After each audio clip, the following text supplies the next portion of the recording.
afternoon to everyone. You know, poor Nelson, I felt sorry for him when he couldn't get that thing to stop playing.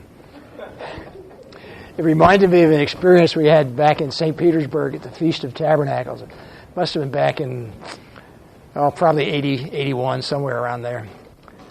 And there were about 9,000 people coming in for the feast.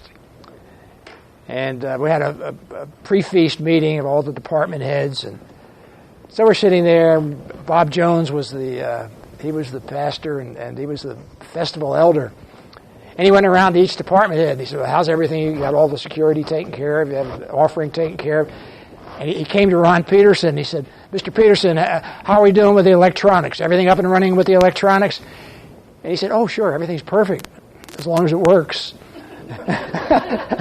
And poor Mr. Jones, his face kind of melted. He was so surprised to have that kind of a response. So whenever I see a malfunction or a lack of cooperation from electronics, I think of that story. Because so many of the good experiences that we've had in life, at least in our lives, has come from our family and our church and our experiences within the Church of God. You know, when I was a teenager, back in the early 50s, Thanksgiving was a very important day to us because right after it got dark on Thanksgiving, the men in the family would get in the car and go deer hunting. And I don't think the ladies appreciated it that much, but we just couldn't wait to get up and to go deer hunting. Because in the mountains of Pennsylvania, it's a beautiful, beautiful state. If any of you have never been there, it's worth a trip if you have the opportunity, just to see the beauty of the mountains and the trees and the streams. But of course, by the time we got into the mountains, it was dark.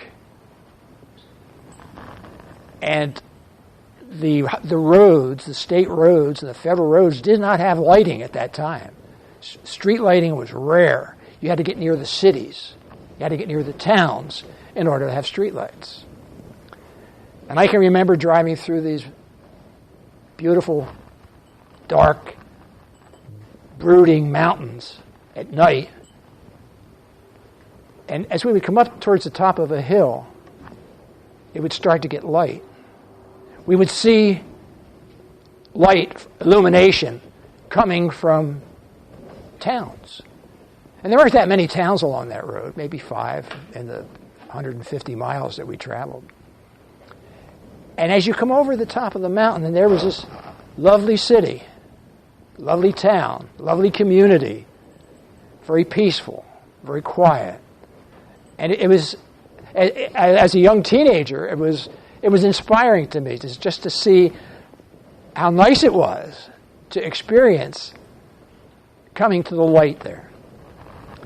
Now, if you think about it, most towns, most cities are built in the valleys because it protects you from the wind, from the snow, generally the rain coming down, you have streams nearby.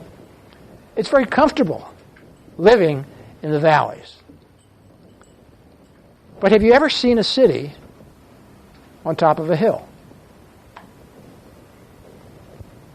There aren't that many in the world. Jerusalem was up on a hill at one time. Denver is the mile-high city, but when you get up to that mile, it's a plateau. It's not really like a mountaintop. But you can see it for miles and miles as you come near it. And you get up to that mountaintop or up to that plateau, and you're surrounded by really big, tall mountains. So they are protected from the strange weather that can occur to a city on a hill. Now, Matthew 5:14 talks about the Church of God. This was Jesus after he had his intellectual and spiritual battle with Satan. He came down from the mountain, and he went to what was known as the Sermon on the Mount. And he was teaching the people about the kingdom of God, and the kingdom was coming. And he talked to his disciples, and he talked to his apostles. And he said in Matthew 5, verse 14, he said, "You are the light of the world. A city that is set on a hill cannot be hidden." Think about that. How could you hide a city on a hill? It'd be difficult to do. Now, in the days when Jesus said this, they didn't have street lights. They didn't have electric lights. They had candles. They had oil lamps. And he continues, verse 15. He says, "Neither do men light a candle and put it under a bushel." That'd be silly, wouldn't it? Light a candle, put it under a bushel. He said, but on a candlestick. And it gives light into everybody in the house. And I suppose if you were in a very dark room, a very dark home, with no electricity, no electric lights, one candle could illuminate a large area. But you know, the idea of having a candle under a bushel, I think, has spiritual undertones and spiritual meanings for us. Because you know, one of the things that we look at the book of Revelations, and we learn a story about candlesticks. Let's look at Revelation 1, verse 20. This is the chapter that tells about the revelation that God the Father gave to Jesus. Jesus gave it to his messenger, his angel, and that angel gave it to the Apostle John.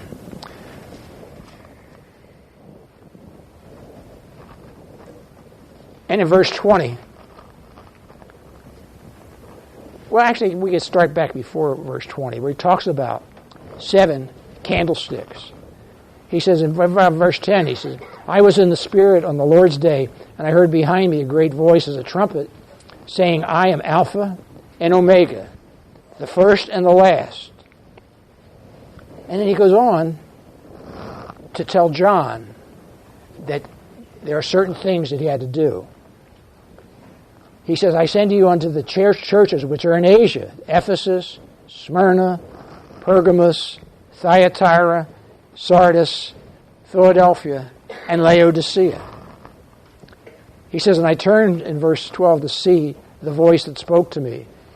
And being turned, I saw 7 golden candlesticks." That must have been a very beautiful sight.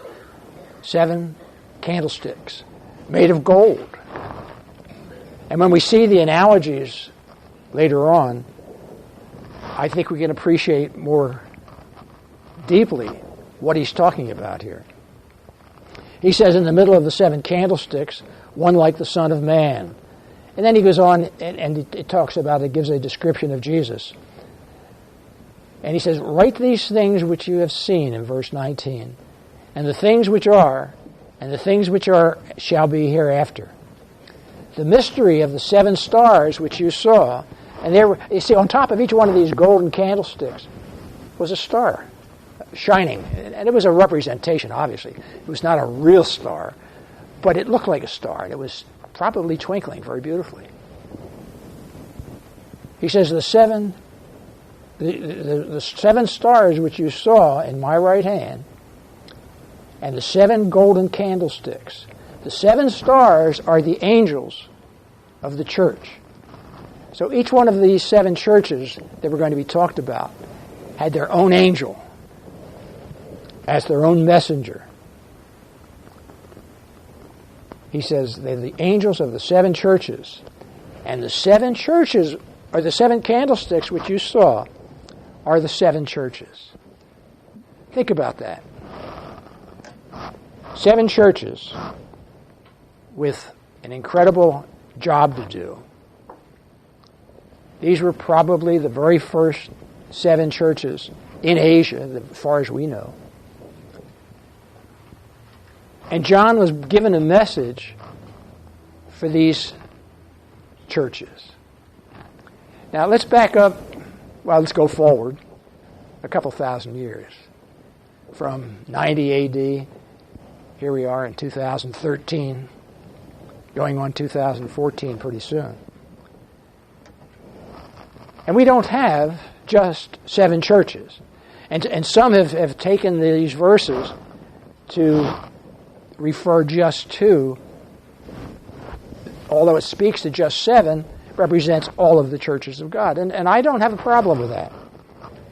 But you see, when we look at the churches and compare them to candlesticks, when we see that these candlesticks represent the church of God, I have to ask the question, are there churches of God that are putting their light under a bushel?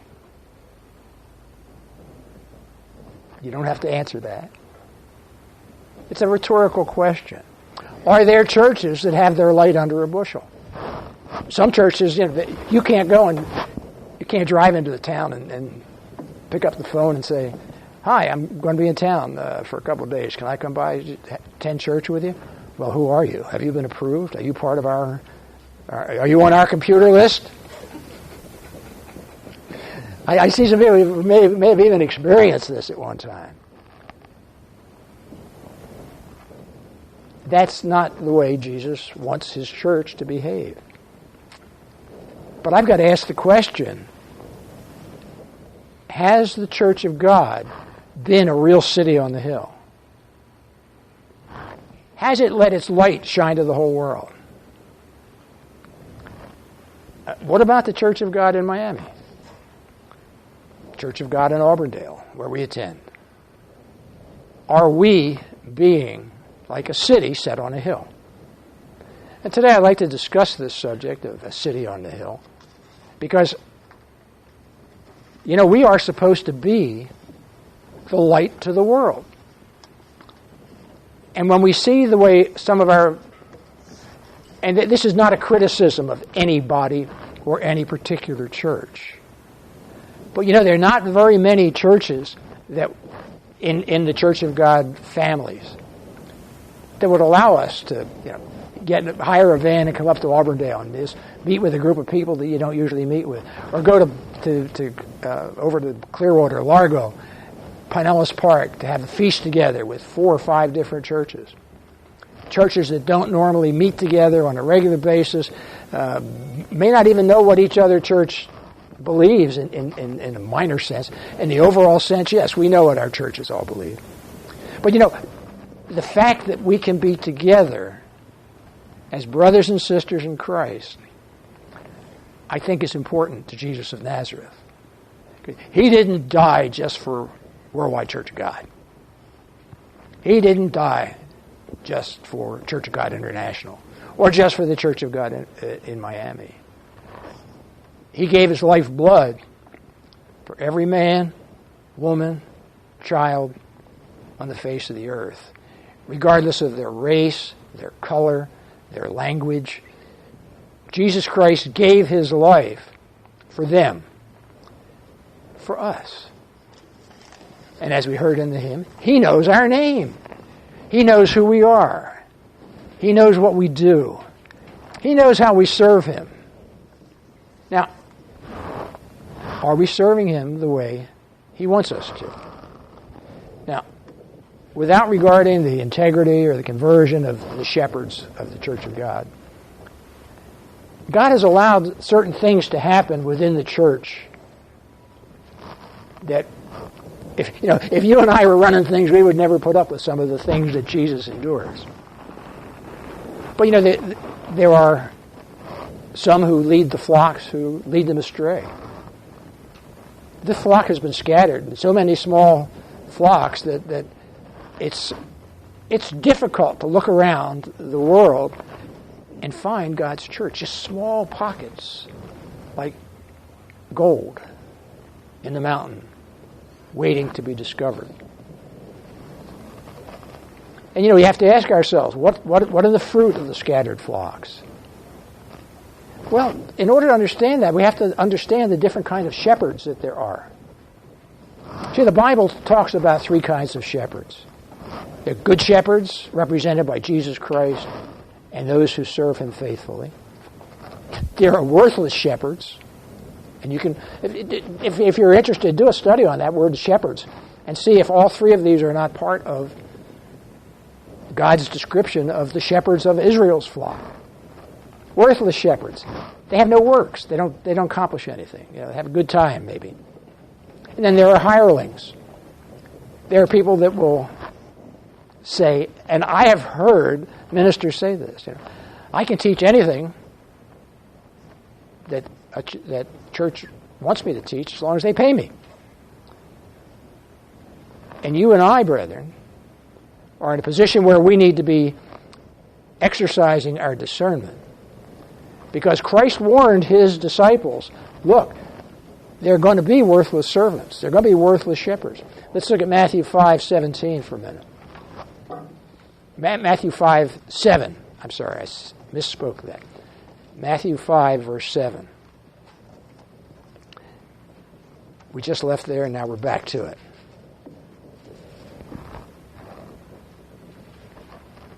I'm sorry, Matthew 7. My eyes are playing tricks on me this morning. Excuse me. Matthew 7, verse 15.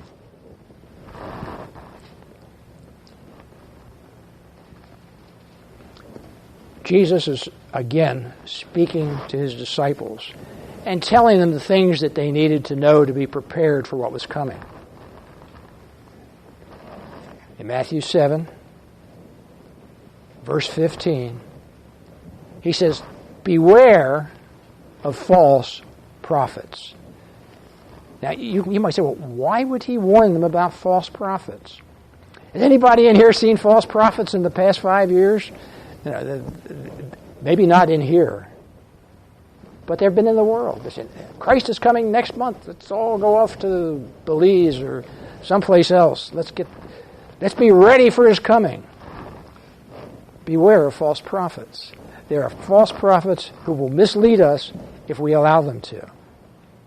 They come to you in sheep's clothing, he said, but inwardly they are ravening wolves. The question then becomes, how can you tell a true prophet from a false prophet? And we can go back into the Old Testament and read some of the examples. God said, if what they say comes to pass, then all right, that's one thing. But if it doesn't come to pass, then it's a false prophet. You reject them. And we need to be aware because there will be false prophets, false ministers, false servants who will try to come in amongst us and mislead the flock. He says in verse 16, you shall know them by their fruits. That makes sense. Think about this. He says, do men gather grapes of thorns or figs of thistles? I've never picked figs, but I've picked citrus, and I've picked apples, and I've picked grapes off my own grapevine. You don't get grapes of thorns. Where there's thorns, you don't have a good grape. You don't have a good grape.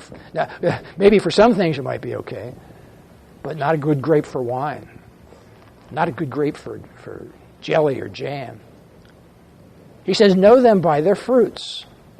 He says in verse 17, even so, every good tree brings forth good fruit. But a corrupt tree, what about a corrupt tree? A corrupt tree brings forth evil fruits. And usually, you can tell, if you've got, and this is not always the case, but if you've got thorns on a tree, very often it's a sour piece of fruit that you gather from it. Not always, but most of the times that's the way it is. And I guess that's why it's so difficult to tell. Because you never know 100% sure just because you find thorns, is it a bad tree? What fruit do we see from among the churches of God? You know, Jesus was always willing to challenge the false teachings as well as the bad examples of the religious leaders. I'm not going to turn there, but Matthew 23, the 8 woes. Woe to you, scribes and Pharisees. And he goes down a litany of item after item after item where they're teaching God's people error, where they're teaching God's people things that they shouldn't be hearing, things that didn't matter. He said, you know, full well you reject the commandments of God that you can keep your own traditions. And we don't have traditions, basically, in the Church of God. Some small little things here and there. But basically, we don't have the kind of traditions that Jesus was dealing with. You know, we need to always be willing to challenge false teachings as well as the bad examples of the religious leaders. Some churches aren't willing to do that. One major church has got pedophiles, has every kind of perversion with young children, and yet they hide these people. They won't publish their names. They keep them away. They keep the press away from them because I don't think they want the full amount of perversion to be broadcast. But you see, we have to challenge, brethren, because if we are going to serve Jesus Christ of Nazareth, we have to be willing to stand up for the things that are true and be willing to die for the things that are true and to refuse the things that are false. Jesus challenged their traditions and their teachings. Their spiritual leadership was worthless and vain. We're blessed collectively in most of the churches of God today where we have leadership that loves the brethren, that serves the brethren, and it does it pretty much without any payment at all. You know, we need to be so careful because Christ in Mark 7:7, he said very clearly that in vain, empty, nothingness, in vain do they worship me, teaching for doctrines the commandments of men. I don't think we have that within the Church of God Miami. I don't think we have that in the Church of God in Auburndale. But you know, we have to be careful because if we become a city set on a hill, we will be attracting people who will come in and will bring in false doctrines.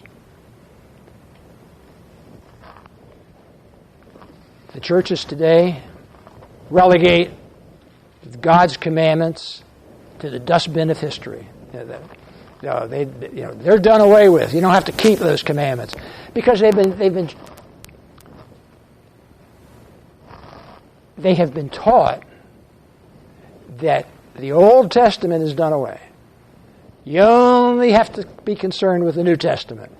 And brethren, what did Christ say when he was challenged by the Pharisees and the scribes? He said, you search the Scriptures. In them you think you have salvation. And these are they that speak of me, he said. And he used the Scriptures to show that he was who he said he was.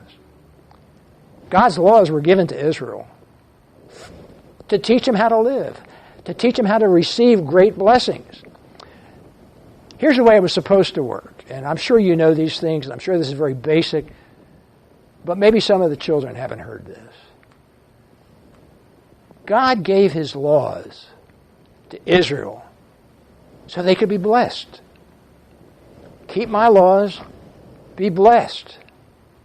And then what would happen? The nations round about would see it, and they would say, wow, we want what they have. Let's go worship their God. So it would go from God to Israel to the nations and then eventually to the world. The world would see that living God's way is the right way. It's the way to peace, to happiness, to strong family life, to all the things that make life worthwhile.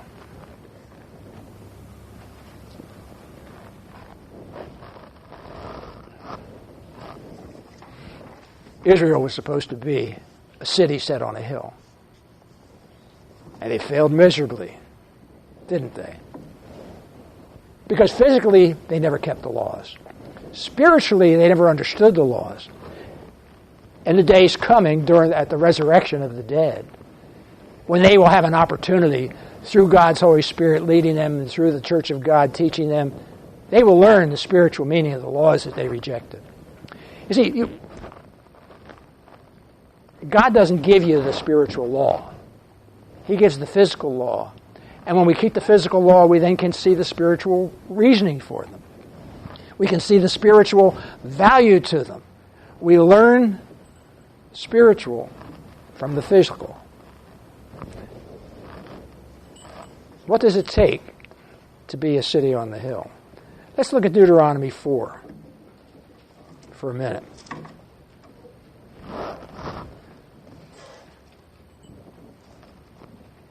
Deuteronomy 4,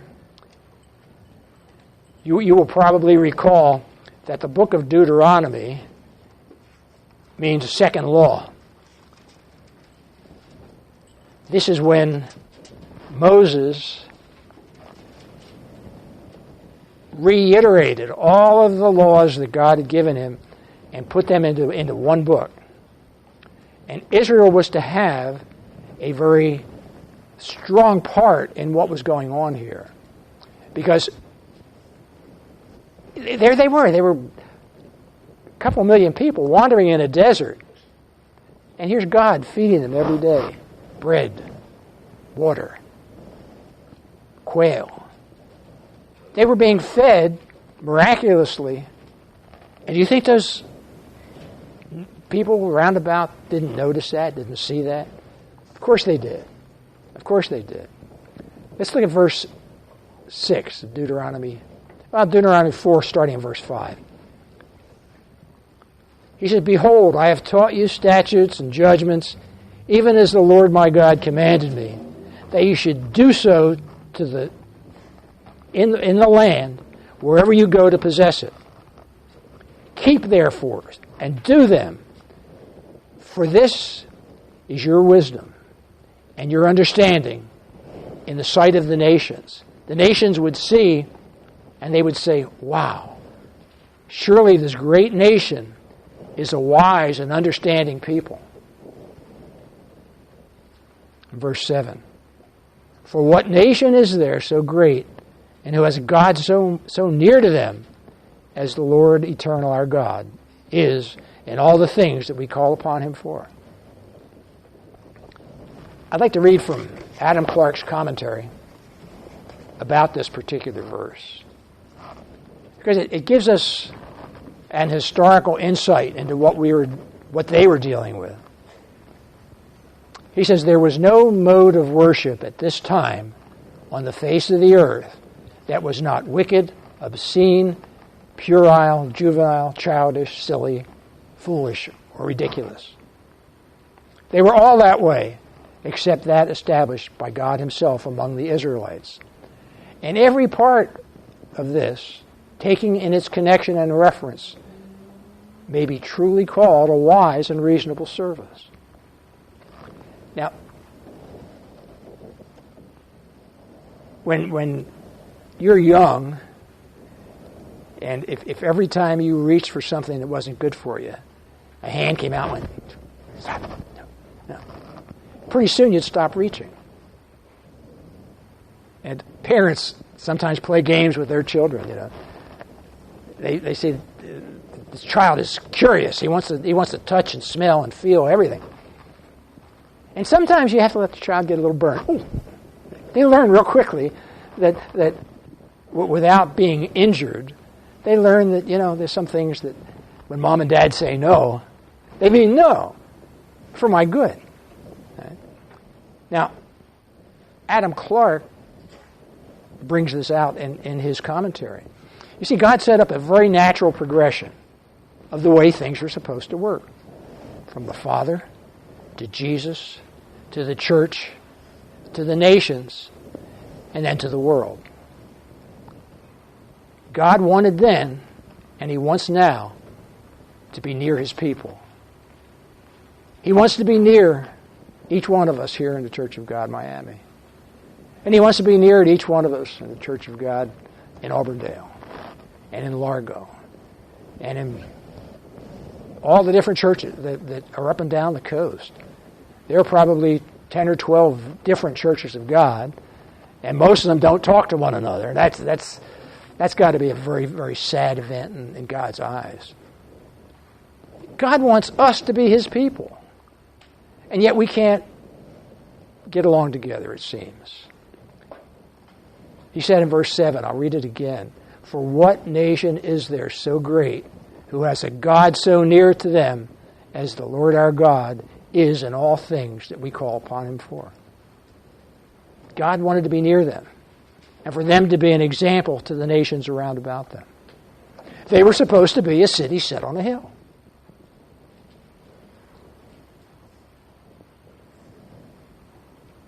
In verse 9, he says, "Only take heed to yourself and keep your soul diligently, lest you forget the things which your eyes have seen, unless they depart from your heart all the days of your life.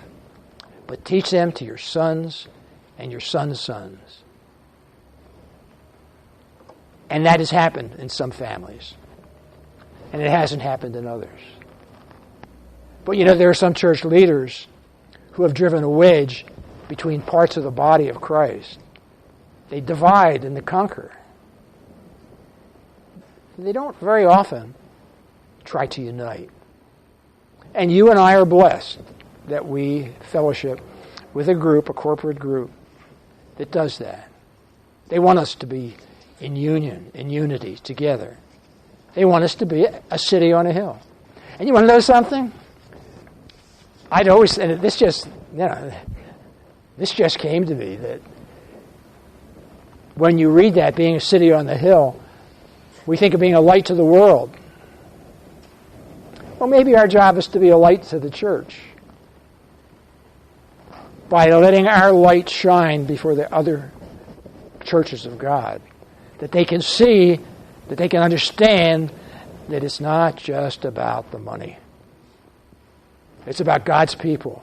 It's about serving them. It's about being united together to serve the great one and only true God. Now, Israel was blinded. They were spiritually blinded. In some sense, they were physically blinded. But it seems that some of the corporate churches have become willingly ignorant of this blindness. He said in one place where blindness in part has happened to Israel until the fullness of the Gentiles be come in. Well, I don't know who's Jew and who's Gentile anymore. All right, I don't know who's a Gentile. I knew it was back then, but today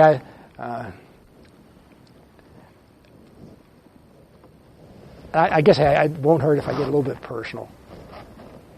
The first time I came to Miami was in the spring of 1972, and I was in the school supply business, and they told me, "Hey, you got one company down there you're going to love dealing with." I said, "What do you mean?" It's a partnership, a Jew and a Cuban. I said, "Oh, I never met a Cuban." So it's going to be fun. So I went down and I got to know both of these gentlemen, and pretty soon they split. And they both continued to be my customers up until the day I left the business. But when I first saw this Cuban gentleman, I said, he may speak Spanish, but he's an Israelite. I can tell by his heart. I can tell by the way he thinks, by the way he acts, the way he behaves. I was sitting in his office one afternoon, and right up here in Hialeah, not too far from where we are right now. And it was about 2 o'clock, and he says, "Bill," he says, "you in a hurry?" I said, no. He said, would you mind going to the bank with me? I said, sure, I'll go to the bank with you. And he reaches into his bottom drawer, and he takes out a fistful of cash. He puts it down in front of me. He says, here, you count this, and when you get to 9,000, stop. And he took out and I said, why are you doing this? He said, you can't have $20,000 cash deposited any single time, or you have to fill out a form with IRS. I said, I knew this guy was an Israelite. All right? It was smart. But my point is that, and I don't know what the point was, except that our brothers and sisters of different races, different creeds, can be together in unison to be a city on the hill, to be a light to the world, and maybe to be a light to the churches of God. Let's look at Romans 11. Romans 11, the Apostle Paul dealt with two different types of churches. He dealt with the Jews, and they tried to kill him, so he left town. Then he became the apostle to the Gentiles. And what a marvelous work he did. Because without the Apostle Paul, and without his teachings, and without his letters that he wrote, you'd have a large section of the Bible that we'd have to just throw out. It wouldn't be here if he hadn't written these letters. In Romans 11, here was Paul writing to the church of God in Rome. And some people get angry with me when I say that. But it was God's church. These were people who were members of the church of God by virtue of the fact that they were in Jerusalem on Pentecost. Some were Jews, some were Gentiles. You can read about it in Acts 3. We're not going to go there. But they saw the Holy Spirit descend on the apostles. And they heard through the great tongues that were given to them that one language is spoken and 10 languages were heard. Incredible, not to build up the apostles, but to reach the people with the message. These are the people in Rome that the Apostle Paul was writing to. And when this letter to Romans was written, he was believed to be in Corinth. And it's funny, when he gets to Rome, he then writes a book to the Corinthians, and you compare the two, and you see how they lock together very, very beautifully. But in Romans 11, he's writing to a group of Christians that had never had a minister. They had never been established as a church. All they had was the Jewish synagogue and the scriptures of the Old Testament. New Testament hadn't been written yet. Matthew, Mark, Luke, and John were just not there. And then when he started writing these letters, they became the scriptures that put them together, that made sense of a lot of the Jewish traditions. In Romans 11, let's look at verse 25. He says, "For I would not, brethren, that you should be ignorant of the mystery, lest you should be wise in your own conceits. That blindness in part is happened to Israel until the fullness of the Gentiles be come in." And he goes through in one place, I don't know if this is the place necessarily, where he talks about the Gentiles are grafted into the olive tree of Israel so that they become one as part of the Israel of God, as you will read about back in Galatians. There's such a fantastic future, and all we have to do is to become a city on a hill. That we are a city on the hill that gives light to the world. Matthew 12.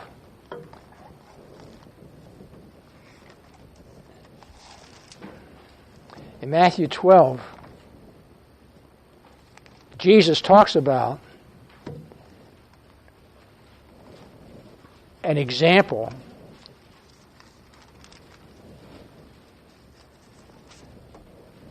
of what happens when your light reaches out to other people. Matthew 12:42. He says, "The queen of the south shall rise up in judgment with this generation and shall condemn it." And you'll recall back in Solomon's time how the queen of Sheba came from Egypt to Jerusalem to learn of God. And she was incredibly impressed. He goes on to say, she shall rise, the queen of the south shall rise up in the judgment with this generation, and shall condemn it. For she came from the uttermost parts of the earth to hear the wisdom of Solomon. And behold, a greater than Solomon is here. And you can look in 1 Kings 10, verses 4 and 5. And it talks about when the queen of Sheba came to visit Solomon and how impressed she was. And she wrote the meat at his table, and the sitting of his servants. His leading men would come in and have dinner with him. You try doing that today, and you probably wouldn't last too long. But they loved Solomon. They respected him. They saw that God was with him. And then Solomon, well, he went the way of all flesh. But you know, when this woman saw the things that he had and the way he treated his people and the beautiful relationship that they had, it says, and his ascent by which he went up into the house of the Lord, there was no more spirit in her. She was broken in the sense that the things that he could do, she couldn't do as the queen. She could go up to the house of God, and she had to have an armament with her. What a terrible way to have to live, wouldn't it? Wouldn't it be terrible to have to have bodyguards with you everywhere you went? And she saw Solomon, and his people loved him, and they respected him, and they had great wealth, great food. And she says she went back, she was broken. No spirit in her. Now, when we look at what we have in this country today, brethren, Solomon was supposed to be a light to the world. And the way he went after strange gods, and the way he went after false idols, and the way he went away from the true God, his light became darkness. Fast forward to the 21st century. We are supposed to be the light to the world. And when Paul wrote these things to the church at Rome, he wanted them to understand, look, as a light, you have an obligation. And you have lived up to that obligation. He says in Romans 1, in verse 8, he says, I thank my God through Jesus Christ for all of you, that your faith is spoken of throughout the world. And of course, he was talking about the known world. He was talking about the world that they knew about, certainly not as far as we know in this nation. But Matthew Henry's commentary makes some interesting comments about this. It says, throughout the whole world. It says that is the Roman Empire. Because the Roman Empire at that time ran from India up to close to Britain. And it was 100 years later it took over Britain. They didn't even know that Britain was out there.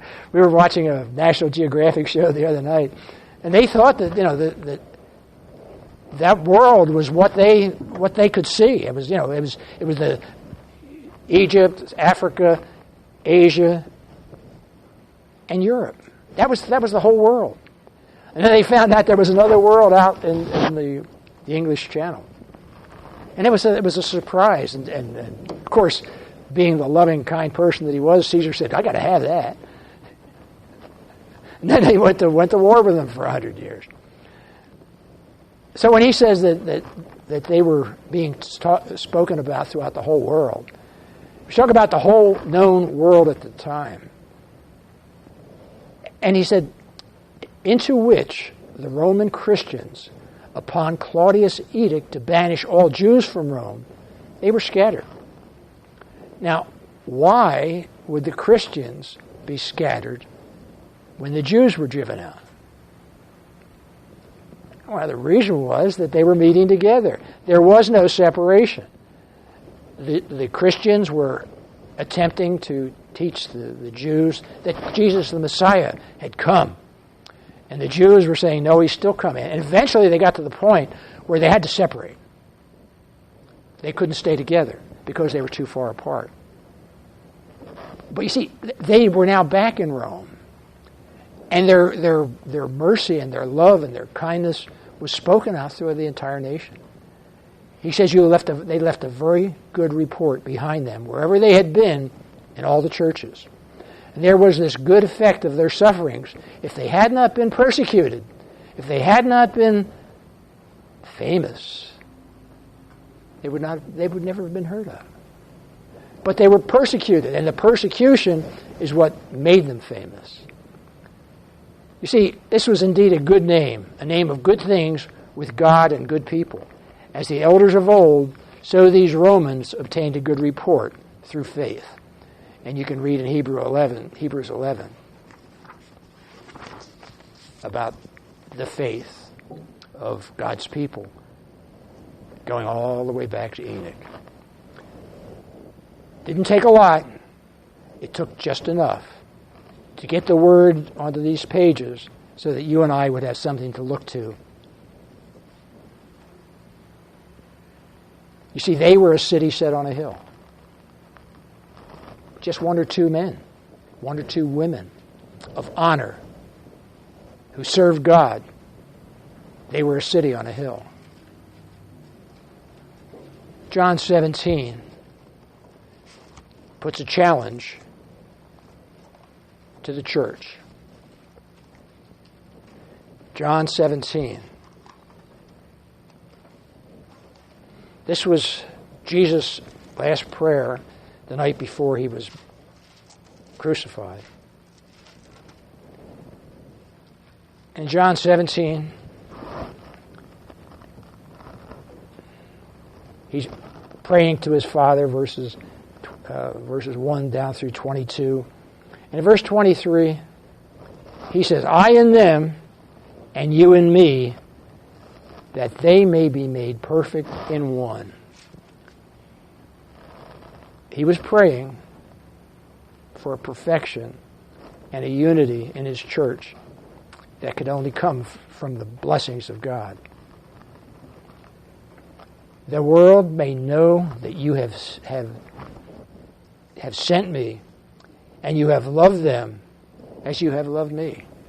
What an incredible, incredible thing to say. You know, in Hebrews 11, it talks about by faith Abraham, when he was called to go into a place where he should, after receive an inheritance, that he obeyed. He went out. You know, he didn't. I don't imagine he really wanted to go, but he packed up his family and all their possessions, and off they went. He obeyed, and he went out, not knowing where he went. By faith, he sojourned in the land of promise, as in a strange country, dwelling in tabernacles with Isaac and Jacob, the heirs with him of the same promise. For he looked for a city which has foundations, whose builder and maker is God.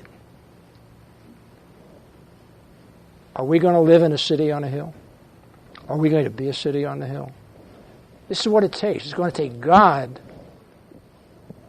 to be the builder and the maker. Now, a final few scriptures I'd like to mention to show us how we can become a city on the hill. And I'm not preaching at you, I'm preaching to me too. Your brethren, I know that we, in whatever congregation we happen to be with, we have a responsibility. And in Ephesians 2, the Apostle Paul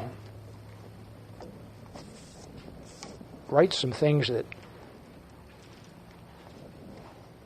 are truly inspirational, educational, an incredibly astute man, that he could look at the scriptures in the Old Testament, and he studied at the knee of Gamaliel. I mean, he was educated in the Old Testament, and it enabled him to see the things that Jesus of Nazareth did and fit them together, to see him as the Passover, to see him as our atonement. And when he talks about the Feast of Tabernacles, he knows and refers to Jesus Christ. He doesn't refer to Jesus specifically, but he refers to the fact that his church will be ensconced in the Feast of Tabernacles. Ephesians 2, verse 20, talks about a city that's been built. He says, and you are built upon the foundation of the apostles, the prophets, Jesus Christ himself being the chief cornerstone. Without Christ as the cornerstone of that church, of that foundation, we can never build. We can never build, unless we want to do it the way the Roman church did it. Go out and start killing people. And I don't think that's what we want to do. We don't want to kill people. We want to help people learn how to live.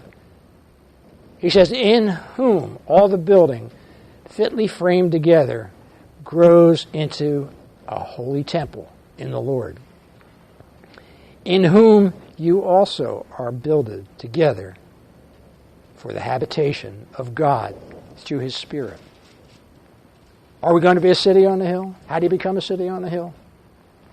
God in us, through the power of his Spirit, has a work to do. 1 Corinthians 3.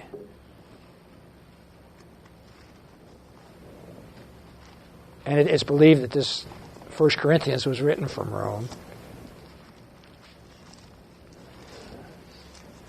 Sometimes there's internal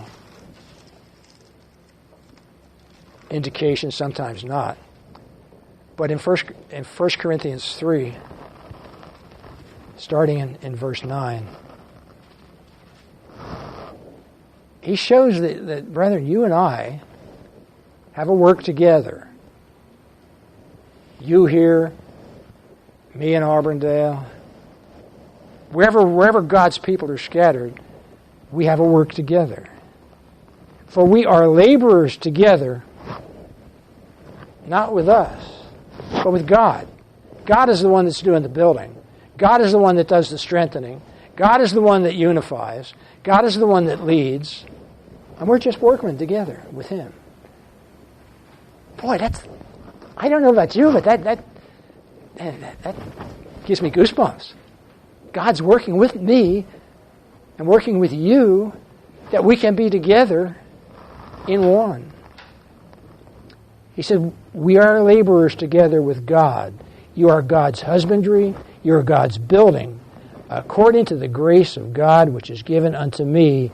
As a wise master builder, I have laid the foundation, and another build thereon. But let every man take heed, lest he builds in vain.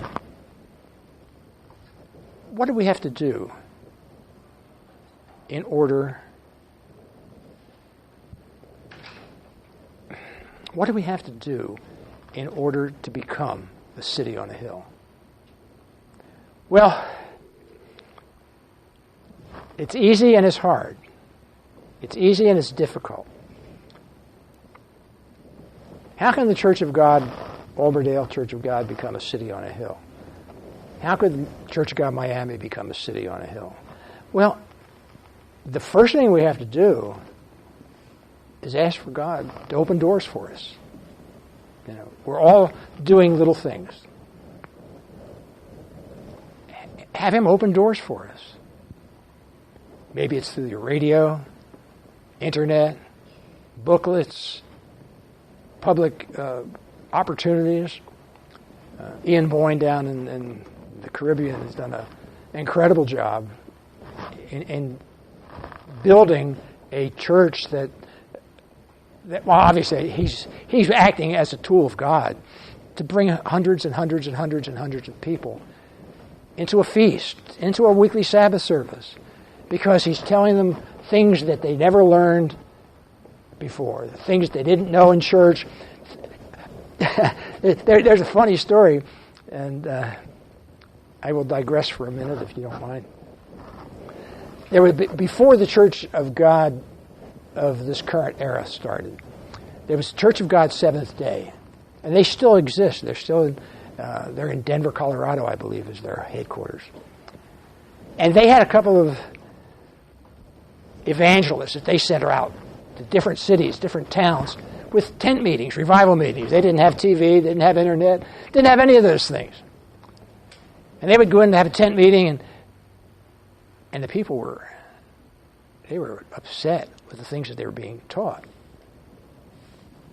And they accused these two men. Their name is Duggar and Dodd.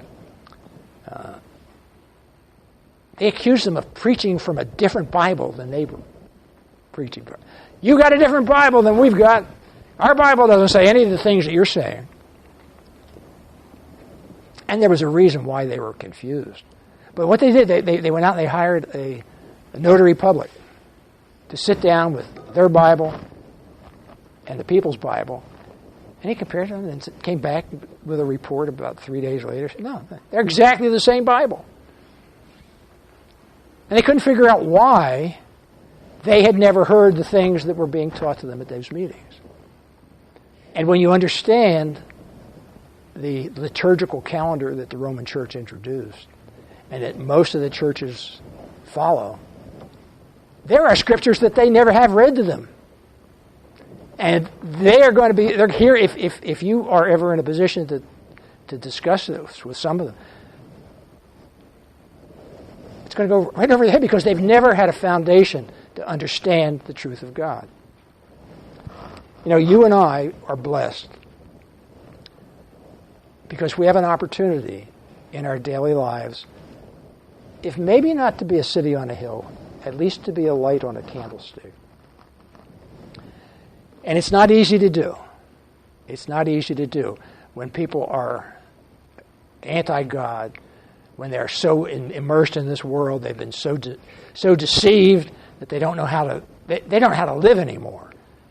Well, I don't want to go back 50 years and tell you how nice Miami used to be, but I could. You see, Christ knew that he had work to do. And he knew he didn't have a lot of time to do it. He knew that Passover was coming up, was going to reach the fulfillment of the plan that he and the Father had. But you see, the light that burns in us must be the light of Jesus Christ. He is the light of life, and he is the light that leads to life. John 9, verses 4 and 5. He says, I must work the works of him that sent me while it's the day. The night comes when no man can work. As long as I am in the world, I am the light of the world. That's what he said. And he's been proving correct. When Jesus then spoke again in verse 12 of John 8, he said, I am the light of the world. He that follows me shall not walk in darkness, but shall have the light of life. The churches of this world are leading God's people into darkness. They're not teaching them the truth about the kingdom of God, about what God has planned for mankind. Live your life, go to confession, die, go to heaven. Right, that's pretty much the process. But brethren, you and I know better. You and I know that we have a job to do. And we work together in unity, and that's great. We do it at the feast. We do it whenever we get a chance to come down or whenever you get a chance to come up to Auburndale. It's a long ride. 75 is not too bad. Doing 75, this is not too bad when you're driving on some of the used to have to come down Route 27 when I first started coming down. And that was not a very, very good ride. But, today we've got things that enable us to do works that we've never done before. CGI is they've, as you probably have heard, they've done away with their TV broadcast, and they're using the internet exclusively. And they're reaching a lot of people. They're getting many, many people. And I'm not saying you should follow their internet lead. I don't know what's best for the Church of God Miami. But I do know how you can find out what's best for the Church of God Miami. Ask God to open some doors for you. Ask God to give you favor where He wants you to be. And if you do, what's the scripture that says, if a son asks his father for a piece of bread, is he going to give him a serpent? No. When our children ask for something, if it's good for them, we give it to them. We try to. Let's use our opportunities as they come. Have God open some doors for us. And who knows where those doors are going to lead. Maybe the next time I come down, you'll be meeting in Joe Robbie Field. Is that still here? I understand that was the big ball field that they built right about the time I stopped coming to Miami. I don't think they use it anymore. But look, there's no limit to what God can do through one servant who humbles himself before God. And that servant's here. That servant is the Church of God Miami. And I'm just so happy and pleased that we can be together in peace and love and joy and just have a good time and learn together and grow together. And I thank you so much for the opportunity to be with you. And I hope it doesn't take me 20 more years to get back to Miami. Yeah, I could make it.